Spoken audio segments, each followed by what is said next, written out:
मामा कुणी चाललाय? फिरायला? बरं बरं चालतंय. मला वाटलं कुणी निघालाय मलकापूरला सोडू काय म्हटलं. नाही नाही व्यायाम होय आता. व्यायाम होत नाही असं. बरं बरं चालेल.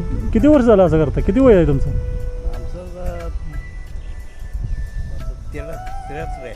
73. बरं बरं चालेल. चहा वगैरे काय पिला का नाही? त्या नाही घेत नाही. नाही. बरं बरं चालेल. मी पण म्हटलं इकडंच निघालो मलकापूरला. मला वाटलं काय चालत तिकडं मलकापूरला निघालाय काय सोडायचं म्हटलं. नाही आपलं एवढ्या काटकटात फिरून गेलं गुडघं काम घेत नाही. हां हां हां पहिली कामं केलेली. पहिलं काम केलं. बरं बरं चालतंय. चला येतो मी पण इकडंच चालू. तुम्ही कोणत्या होते? मी सरूडचं आहे. काय माहितलं जवळ रत्नागिरीला चाललो आहे. कामाला तिकडे काय? होय नाही एमआरशिप करतोय मी. हां ते आज तिकडं 2 दिवस काम आहे ना आज माझं. तिकडं आज उद्या येणार इकडं. चला येऊ.